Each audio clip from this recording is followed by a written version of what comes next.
مس راديو رنايكم زلكم زخبركم سمعتنا ازي سومناوي فتصاميتاتيو ابناي سنبت فتصاميتات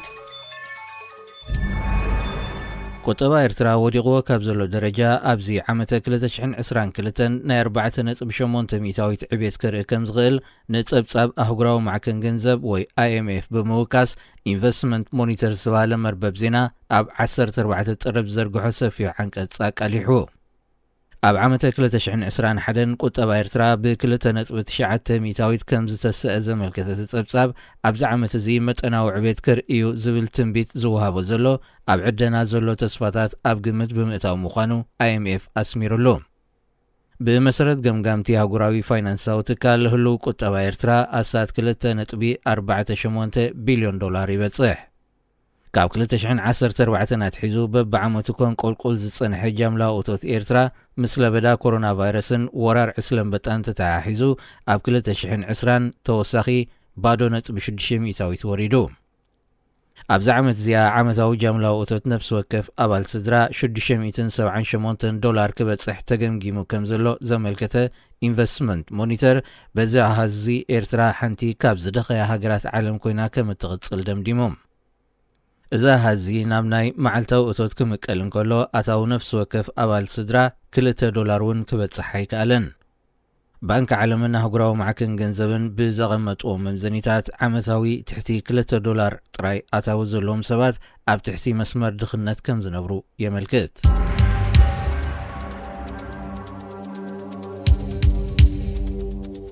فدرالاو منقسي سومال بهاقراوي راديو بغوانقوا إيطاليا زمحلالف مدبات كفنو بمجمارو أبت هاقر قطع كم زفترة مرببات زينات هاقر حبيران أت منقسي مس إيطاليا بزبط حسم مسرتيو كابزي حدش عام جميرو كاب مقادشو بتم محلالف راديو أت هاقر ناي قوانقوا إيطاليا فنوا أتاتاتي زلو زرزر نايتي منقسات سومالن إيطاليان زبط حوسم معكوان تزي تفلت راديو مقادشو بإيطاليا كتفنو مجمراغنا نمقزات إيطاليا بسومال كبر زهبيو كبليوم زيغاتات هاقر زكاو موزلو مقزات إيطاليا بسومال كابزا بكع لعلي 7 عامو حليفو خنسو منقس سومال قوانقوا إيطاليان زي فولتو منسيات ولدو بقوانقوا إيطاليا مدبات كفنو مجمارو أبت هاقر أزرارا بخوين اللوم نسومالويان ناب يونيفرسيتات إيطاليا ناي مهدرة تمرتي عدلاتي وهاب كمزلو زحبرا مربات زينا أب هوسبيتالاتن كال وهابتي أغلقلوتات سومالون ناي متحقاز مدب يدفعلو كمزلو أنتصيران إيطاليا ناب سومال تقبر زلات أمته أب سومال زنبرات سلوا نمملات زعلمي يكبل أب برمينغهام يونيفرسيتي تحقاقازي بروفيسور زغنة دكتور عبدو ولي قراد نأغلقلوت زينا أنادولو زهابو مبريا رديو نيرترا سومالين ليبيان تجزء زنبرت إيطاليا أب كالاي كوينات عالم بحيلتات كيدان تسعيرا نزن هاجرات كتحقن كمستجددتي فلات إذا هاجرت صلواتها بتنجزأتات زنبرة هاجرات كاب جزينا بجزية كتأفق كوان تقالة حد قتاتوجنا كساب زوان زي غتصلالو نسات 100 عامتاتا بسمرا زنبرت انكو أهقراوي بيت تمرتي إيطاليا أبز حلف عامت تعاتيا نام منقسي إرترا تسقاكيريا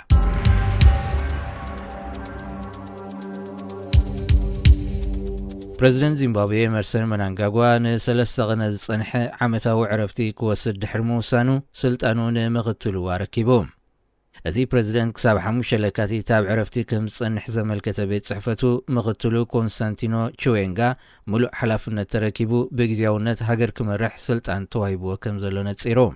جنرال كونستانتينو تشوينغا نزيمبابوي نسلاسان شمونتن عامتات نزمرح روبرت موغابي أب 2017 بوحلول الجواب بوتهدروا علوا بمقلاي أب سدت نزنبرة مختل بريزيدنت منانغاغوا سلطان كم زركوي رسعن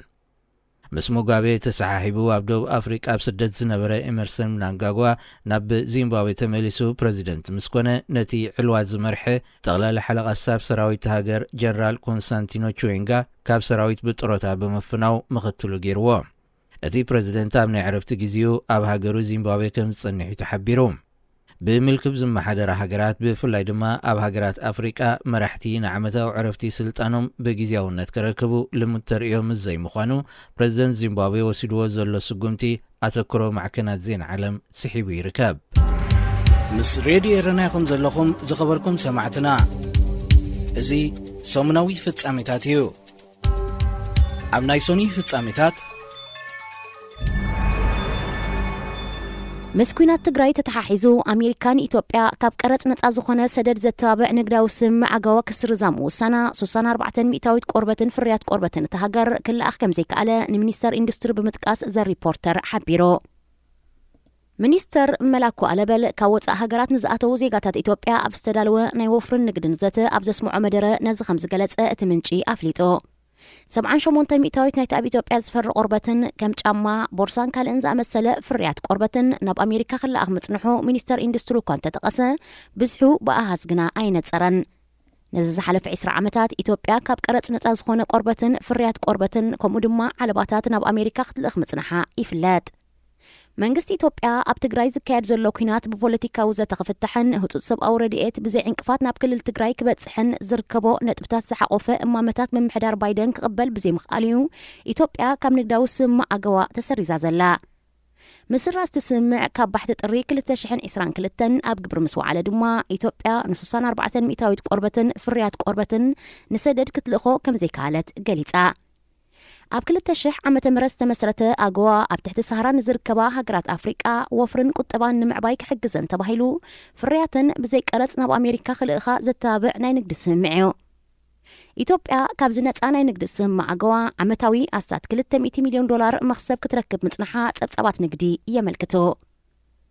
ምስራስ ካብ ኣገዋ ተተሓሒዙ ናብ ኣሜሪካ ፍርያትን ናይ ዝልእኻ ትካላት ኢትዮጵያ ኣብ ትሕቲአን ዝጸንሑ ልዕሊ 200,000 ኢትዮጵያውያን ስራሕተኛታት በዚ ናይ ኣሜሪካ እገዳ ስራሕ ኣልቦ ከይኮኑ ሻቁሎት ፈጢሩ ይርከብ።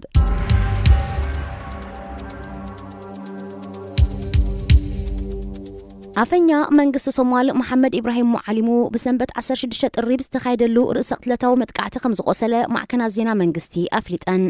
ድሕሪ መጥቃዕቲ ኣብ ኣፍ ደገ መንበሪ ገዛ ተኣፈኛ ብዙሓት ዝወደቑ ሰባት ከም ዝረኣዩ ንዓይኒ መሰኻክር ሓቢሮም። ተደጋጋሚ እዋን ፈተነ ቅትለት ዝተኻየደሉ መሐመድ ኢብራሂም ሙዓሊሙ ብዓጀብቱ ተሰኒዩ ካብ መንበሪ ገዝኡ ብመኪና እናወፀን ከሎ ተፈንጃሪ ዝዓጠቐ ሰብ እናጎየየ ምስ ተጸጉዐዩ እቲ መጥቃዕቲ ኣጋጢሙ። ንሱ ኣብ ሆስፒታል ተዓቂቡ ጽዑቕ ሕክምናዊ ክንክን ይካየደሉሎ። መንግስቲ ሶማል ኣብቲ ኣብ 25 ለካቲት ዝካየድ ምርጫ ኣድሂቡሉ ዘሎ እዋን አልሸባብ ተደጋጋሚ መጥቃዕትታት ኣብ ምክያድ ይርከብ።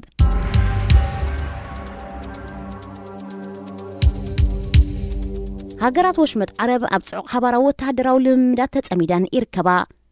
ኣቐዲማ ምስ ግብፅን ዮርዳኖስን በብንጽል ኣብ ቀይሕ ባሕሪ ሓባራዊ ወተሃደራዊ ልምምድ ከተካይድ ዝቐነየ ስዑድ ዓረብ ካብ ቀደም 15 ጥሪ ሒዛ ድማ ምስ ሕቡራት ኢማራት ዓረብ ቀጠርን ባሕሬንን ኣብ ተወሳኺ ወተሃደራዊ ንጥፈታት ተጸሚዳላ።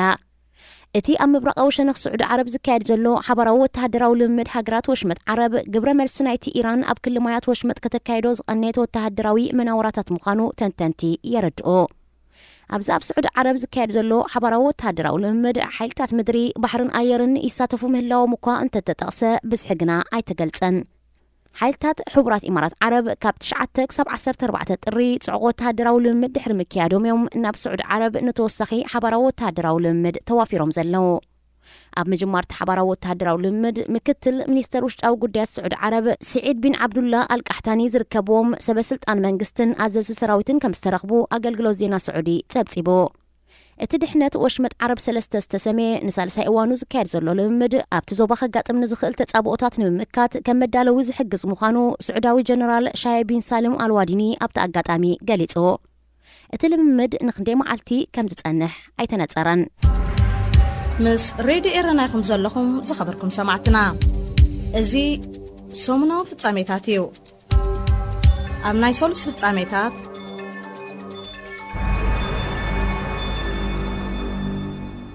ኣብ ሕቡራት ኢማራት ዓረብ ዞባ አቡዳቢ ናይ ድሮን መጥቃዕቲ ክኸውን ከም ዝኽእል ተጠርጠረ ምፍንጃር ከም ዘጋጠመ ማዕከናት ዜና ገሊጸን። እቲ ምፍንጃር ነዳዲ ኣብ ዘመላልሳ 3 ዓበይቲ ቦታት ከም ዘጋጠመ ተሓቢሩ። ሕቲ ናይ የመን ናይቲ መጥቃዕቲ ሓላፍነት ከም ዝወሰደ ኣፍሊጡሎ። በቲ ትማሊ ሶኒ 17 ጥሪ ኣብ ኢንዱስትርያዊ ዞባ ሙሳፍሓ ነዳዲ ኣብ ዝኽዘነሉ ከባቢ ዘጋጠመ መጥቃዕቲ ብውሕዱ 3 ሰባት ክቕተሉን ከለው 6 ሰባት እውን ቆሲሎም። በስዑድ ዓረብን ሕቡራት ኢማራትን ዝምራሕ ኤርትራ ድማ ዝተጸንበረቶ ወተሃደራዊ ልፍንቲ ካብ 2015 ናትሒዙ ኣብ የመን ብዘካየዶ ዘሎ ደብዳብ ነፈርቲ ኣሽሓት ሰለማውያን ሰባት ከም ዝቐተለ ይግለጽ። ኣብ ልዕሊ ስዑድ ዓረብ ተደጋጋሚ ናይ ድሮን መጥቃዕቲ ዘካየደ ሕቲ ኣብ ልዕሊ ሕቡራት ኢማራት እውን ተመሳሳሊ ስጉምቲ ክወስድ ምዃኑ ከጠንቀቕ ጸኒሑ እዩ። ሕቲ ኣብ ዝሓለፈ ቀንያት ወተሃደራዊ ቀረባት ጻዕነት መርከብ ሕቡራት ኢማራት ኣብ ገማግም ቀይሕ ባሕር ናይ የመን ከም ዝማረኸ ምግላጹ ይዝከር።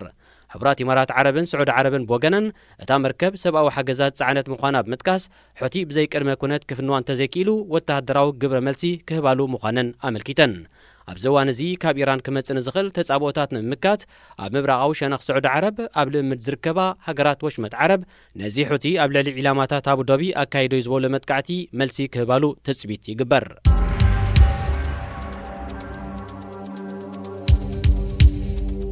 ንትሽዓተ ወርሕ ፍሉይ ልኡኽ ኣሜሪካ ኣብ ቀርኒ ኣፍሪቃ ዝነበረ ኣምባሳደር ጀፍሪ ፈልትማን ብምትካእ ዝተመዘዘ ኣምባሳደር ዴቪድ ሳተርፊልድ ፈላሚ ዕደቱ ናብቲ ዞባ ከካይድ እዩ።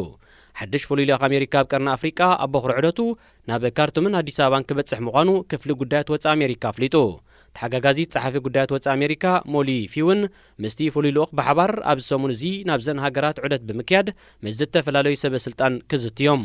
እዞም ሰበስልጣን ኣሜሪካ ቀድሚ ናብ ዞባ ቀርኒ ኣፍሪቃ ምምርሖም ብስዑድ ዓረብ ክሓልፉ ምዃኖም ተፈሊጡሎ።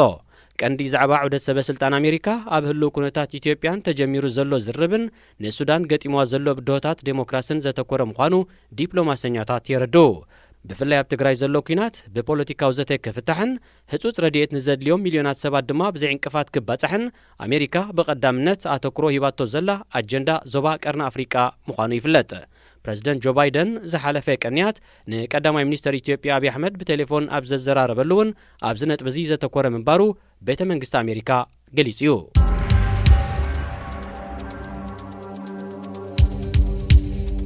ፈረንሳ ዝተፈላለያ ነፈርቲ ውግእ ዝተሳተፎ ጽዑቕ ወተሃደራዊ ልምምድ ኣብ ጅቡቲ ከም ዘካየደት ገሊጻ። እቲ ራፋል ሚራዥ ከምኡ ድማ A330 ፌኒክስ ዝዓይነተን ነፈርቲ ውግእ ዝተሳተፎ ልምምድ ካብ ፈረንሳ ተበጊሱ ናብ ደሴታት ሬዩኒየን ካብኡ ድማ ናብ ጅቡቲ ዝቐንዐ ናይ ነዊሕ ርቀት ልምምድ ምዃኑ መግለጺ ሚኒስትሪ ምክልኻል ፈረንሳ ኣፍሊጡ።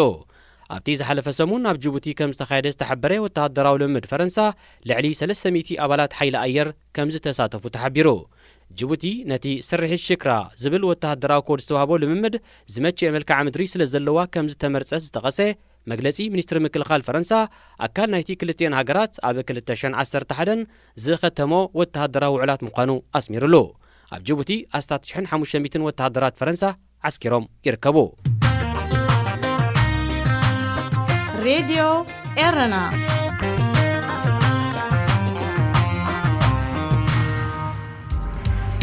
ምስ ሬድዮ ኤረና ይኹም ዘለኹም ዝኸበርኩም ሰማዕትና። እዚ ሰሙናዊ ፍጻሜታት እዩ። ኣብ ናይ ረቡዕ ፍጻሜታት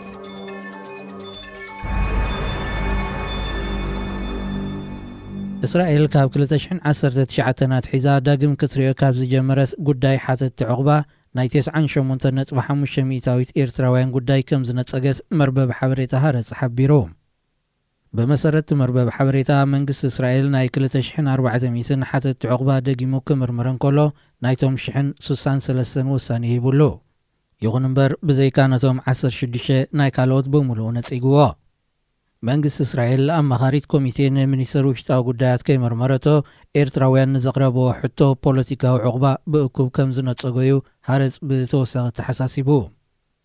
ኣብ እስራኤል ንዓመታት ዝተቐመጡ ኣሳት 13,000 ኤርትራውያን ዘቕረብዎ ሕቶ ፖለቲካዊ ዕቑባ ዳግመ ምጽራይ ክግበረሉ ብዘቕረብዎ ጥለም መሰረት መንግስቲ እስራኤል ካብ 2019 ናትሒዙ ንጉዳዮም ዳግም ክምርምሮ ጀሚሩ። እንተኾነት መንግስቲ ኣብዚ 3 ዓመታት ናይ ኣሳት 2500 ኤርትራውያን ሓተቲ ዕቑባ ጥራዩ ክርኢ ኽኢሉ። ኣብ ሃገራት ኤውሮጳ ዕቑባ ካብ ዝሓቱ ኤርትራውያን ናይቶም ኣሳት 80 ሚእታዊት ቅቡል ክኸውን እንከሎ በንጻሩ መንግስቲ እስራኤል ናይቶም ልዕሊ 98 ሚእታዊት ይነጽጎ። መንግስቲ እስራኤል ኣብ ልዕሊቶም ዝበዝሑ ኤርትራውያን ዝኾኑ 10ታት ኣሽሓት ሓተቲ ዕቑባ ሃገራት ኣፍሪቃ ዝኽተሎ ፖሊሲ ብኣህጉራዊ ማሕበረሰብ ይንቀፍ።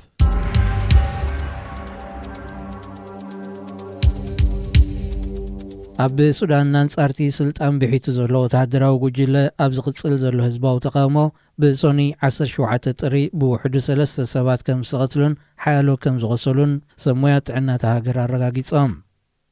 ፍሉይ ልኡኽ ኣሜሪካ ኣብ ቀርኒ ኣፍሪቃ ዴቪድ ሳተርፊልድ በኹሪ ዑደቱ ናብ ካርቱም ከካይድ ምዃኑ ዝተነግረሉ ኣሽሓት ዜጋታት ሱዳን ከም መቐጸልታ ናይቲ ዘካይድዎ ዘለዉ ህዝባዊ ተቃውሞ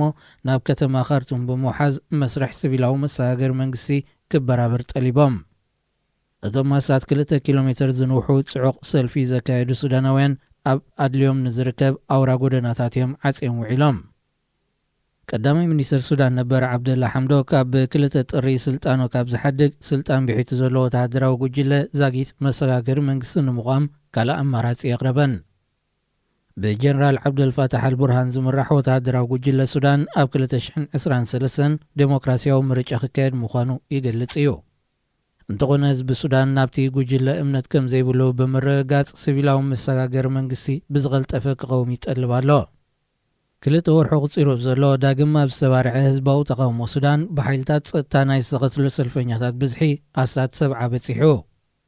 ህዝባዊ ተቃውሞ ሱዳን ንምብታን ካብ ዝወፈሩ ላዕለዎት ወተሃደራውያን መራሕቲ ዝኾነ ብርጌደር ጀነራል ኣብ ዝሓለፈ ሰሙን ከም ዝተኸትለውን ተቓሊሑ እዩ።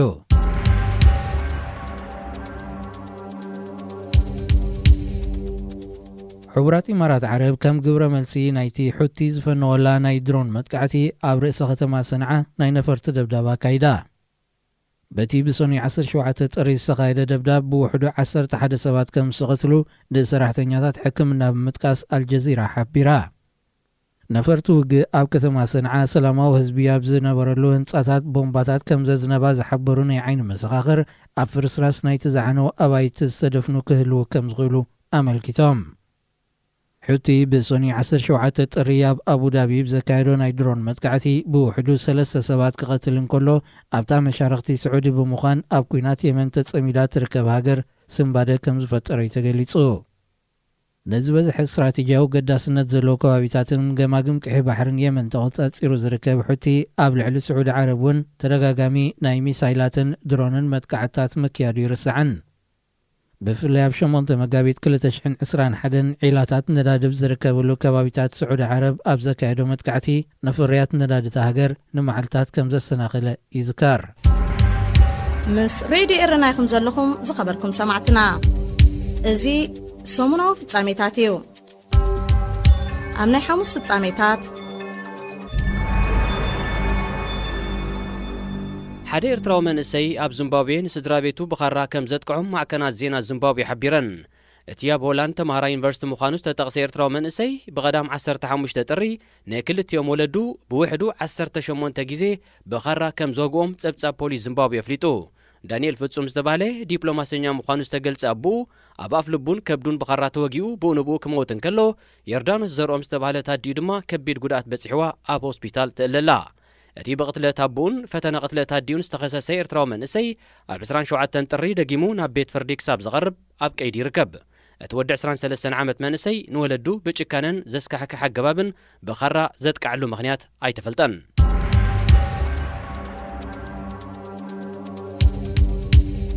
ፕረዚደንት ሙሴ ቢሒ ዓብዲ ዝመርሖ ላዕለዋይ ወኪል መንግስቲ ርእሰ ምሕዳር ሶማሊላንድ ኣብ ኢትዮጵያ ወግዓዊ ናይ ስራሕ ምብጻሕ ኣካይዱ። እቲ ፕረዚደንት ናይታ ርእሰ ምሕዳር ብ18 ጥሪ ናብ ኣዲስ ኣበባ ዝኣተወሉ መንግስቲ ኢትዮጵያ ማዕረ መራሒ ሃገር ድሙቕ ኣቀባብላ ገይርሉ። ዕላማ ዑደት መንግስቲ ርእሰ ምሕዳር ሶማሊላንድ ምስ ኢትዮጵያ ኣብ ዝህሉ ናይ ቁጠባ ንግድን ጸጥታን ምትእስሳር ብዝምልከት ንምምያጥ ምዃኑ መርበባት ዜና ካብ ርእሰ ከተማ ሃርጌሳ ሓቢረን። ፕረዚደንት ሙሴ ቢሒ ምስ ቀዳማይ ሚኒስትር አብይ አሕመድ ኣብ ዝገብሮ ርክብ ብዛዕባ እቲ ኣብ 2019 ኣብ ስምምዕ ተበፂሑ ግና ዛጊት ኣብ ግብሪ ዘይወዓለ ዋንነት ብርኪ ኢትዮጵያ ኣብ ወደብ በርበራ ብዝምልከት ከም ዝትዩ እተን መርባት ንምንጭታት ብምጥቃስ ኣቃሊሐን። ወደብ በርበራ ኣብ ዱባይ ብዝመደበሩ ግዙፍ ኩባንያ ዲፒ ወርልድ ክመሓደር መንግስታት ርእሰ ምሕዳር ሶማሊላንድን ኢትዮጵያን ድማ ኣብ ዝወደብ ብርክታት ብምውናን መሻርክቲ ክኾኑ ዝብል ስምምዕ ከም ዘሎ ይፍለጥ። ኢትዮጵያ በቲ ኣብ ግንቦት 2019 ዝኣተወቶ ስምምዕ መሰረት ኣብ ወደብ በርበራ 19 ሚእታዊት ናይ ብርኪ ዋንነት ክህልዋ እዩ። እንተኾነ ስምምዕ ዛጊት ኣብ ግብሪ ይውዓለን። ልዕሊ 9 ሚእታዊት ኣገልግሎታት ወደብ ኣብ ጅቡቲ ተሓፂራ ትርከብ ኢትዮጵያ ካልእ ኣማራጺታት ንምንዳይ ናብ ኬንያ፣ ሱዳንን ርእሰ ምምሕዳር ሶማሊላንድን ከተቋምጥ ጸኒሓ። ፌደራላዊ መንግስቲ ሶማል እቲ ኣብ መንጎ ኢትዮጵያ ዱባይን ርእሰ ምሕዳር ሶማሊላንድን ዝተበጽሐ ናይ ወደብ በርበራ ሽርክና ንሉኣላውነት ጥምርቲ ሶማል ዝገዝዩ ብምባል ተቃዊምዎ እዩ። ርእሰ ምምሕዳር ሶማሊላንድ ድሕሪ ውድቀት ስርዓት ሲያድ ባሬ ኣብ 1991 ካብ ሶማል እኳ እንተተፈልየት ዛጊት ከም ናጻን ሉኣላዊትን ሃገር ኣህጉራዊ ተፈላጥነት ኣይረኸበትን። ይኹን እምበር ሓያሎ ሃገራት ምስ መንግስቲ ናይታ ብኣህጉራዊ ሕግታት ኣካል ሶማል ምዃና ትጥቀስ ርእሰ ምሕዳር ሶማሊላንድ ዲፕሎማሳውን ቁጠባውን ርክባት የካይደን።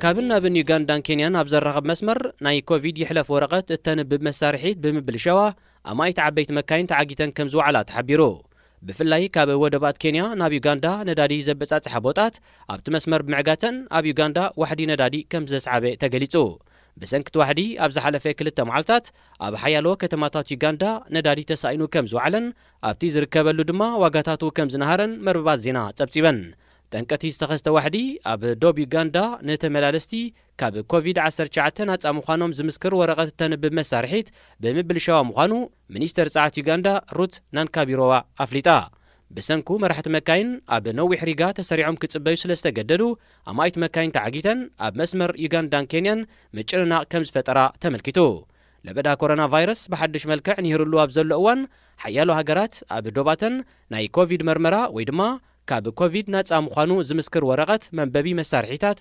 أتاتين كم زلوا يفلت مس راديو إرناكم زلكم زخبركم سمعتنا زي سومنا في التساميتاتيو أبني عبي في التساميتات أب إثيوبيا 14 وارح زقصل كينات بسلام نمفتحو زجبت صعرتات يكاد مهلاو زحقس يكبل وانا صحفي حبرات هاجرات أنطونيو غوتيرس غليصو اتوانا صحفي مستزحلف قنيات نام مقلبتحو ناب أديس أبا استملسه فلوي لؤخ حبرت أفريقيا أولسوغون أبسانجو ناي تليفون زرب دحر مكياديو نزم مقلتي ب19 تطري أوتيو كوينات تግራይ بديبلوماسن ፖለቲካን مفتاح زلعل عدل كم زلو أبسانجو كم زغلصلو أنطونيو غوتيرس بتوسخي أسميرلو ኣብ ኢትዮጵያ ተጀሚሩን ዘሎ ናይ ሰላም ጻዕሪ ከም ዝድግፍ ዝተቀሰ أنطونيو غوتيرس حبرات هاجرات ክትሓጋገዝ ቁሩብ ምዃኑ ኣገንዚቦ بزعبة زي فلوي لؤخ حبرات أفريقيا أبقرن أفريقيا أولسوغون أبسانجون وانا صحفي حبرات هاجرات أنطونيو غوتيرسن تسفان بيرو مولزلو تخلو سلام بزملكت كوغن منغسي إثيوبيا يخون حيلتات تግራይ ዝተዋህበ ወግዓዊ መግለጺ የለን በአንጻሩ መንግስቲ ኢትዮጵያ ብነፈርቱ ውግእን ድሮንን ኣብ ልዕሊ ኢላማታት ትግራይ ደብዳቤ ይቕጽል ከም ዘሎ ሓይልታት ትግራይ ይኸሱ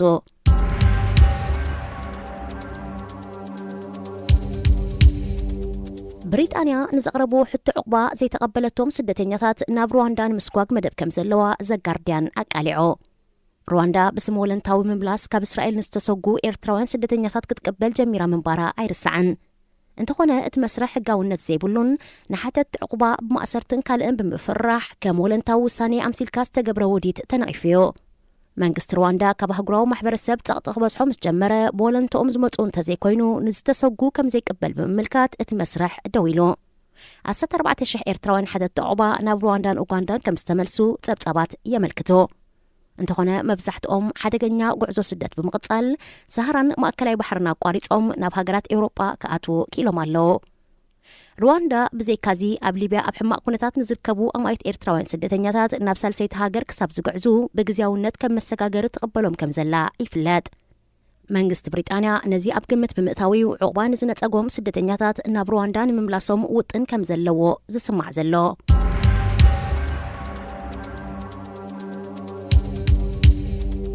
وكيل منجست إسرائيل مسمرح نايتي أب سودان سلطان حيزو زلو وتهدرا وجوجل جنرال عبد الفتاح البرهان بربع 19 تطري أب كارتون مستيرا وركب كم زي كايد العربية قليتا كان استبهالت مدبر تلفزيون إسرائيل بوغنا كابتل أفيف معروفو نفرتي بين غوريون استبقست في اللي نفاريت أب شرخ شم قبتي نشتو عرفت بمقبار ناب كارتون كم زاتوت الرقاقيتا انتخونا أبتا نفاريت زنبرو وكلت إسرائيل من مخانوم عينت سراتن وكيل إسرائيل ناب سودان مستيراو مبصح كم زكايدة زنقر زلو حادش سمزز فلوي لؤخ أمريكا أمباسادر دافيد ساترفيلد أبزغربا معتات ناب كارتومن أديس آبان كبتصح مخانو مستقلت أيو علامة مستيراو عدت وكيل إسرائيل ناب سودان أي تفلتن يخون بار مقصلتان أي إسرائيل سودان زمدن أن ناب نبورنا مملاس مسرح كون كم زغل تنتنتي يردؤو سودان أسر حبرات إمارات عرب بحرين موروكون سعيبا مس إسرائيل زمدنان من مصرات بمحدار ترامب أبستو دبا سمع كلتشحن إسران كم ستنبرتو يذكر راديو إيرنا ناتا دمت إيرتراويان